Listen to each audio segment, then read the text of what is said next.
ತೋಟದ ಕಾರ್ಮಿಕರನ್ನು ಕರೆದೊಯ್ಯುತ್ತಿದ್ದ ಜೀಪ್ ಕಂದಕಕ್ಕೆ ಉರುಳಿ ಬಿದ್ದು 9 ಮಂದಿ ಮೃತಪಟ್ಟಿರುವ ದಾರುಣ ಘಟನೆ ಕೇರಳದ ವಯನಾಡು ಜಿಲ್ಲೆಯ ಮಾನಂತವಾಡಿಯಲ್ಲಿ ಶುಕ್ರವಾರ ನಡೆದಿದೆ. ಮಧ್ಯಾಹ್ನ 3:30ರ ಸುಮಾರಿಗೆ ತುಲಪುಳ್ಳ ಕನ್ನತ್ಮಾಲ ಬಳಿ ಈ ಭೀಕರ ಅಪಘಾತ ಸಂಭವಿಸಿದೆ.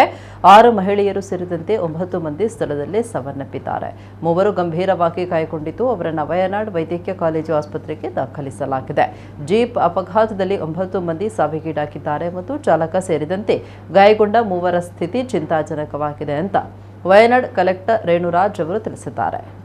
ದೀಪು ಟಿ ಟ್ರೇಡಿಂಗ್ ಕಂಪನಿಗೆ ಸೇರಿದ 12 ಕಾರ್ಮಿಕರು ಪ್ರಯಾಣಿಸ್ತಾ ಇದ್ದಂತಹ ಜೀಪ್ ಕಾರ್ ತಿರುವಿನಲ್ಲಿ ಚಾಲಕನ ನಿಯಂತ್ರಣ ತಪ್ಪಿ 30 ಮೀಟರ್ ಆಳದ ಕಂದಕಕ್ಕೆ ಬಿದ್ದಿದೆ. ಅಪಘಾತದ ವರದಿ ತೀವ್ರ ದುಃಖ ತಂದಿದೆ ಅಂತ ಸಿಎಂ ಪಿಣರಾಯಿ ವಿಜಯನ್ ಪ್ರಕಟಣೆಯಲ್ಲಿ ತಿಳಿಸಿದ್ದಾರೆ.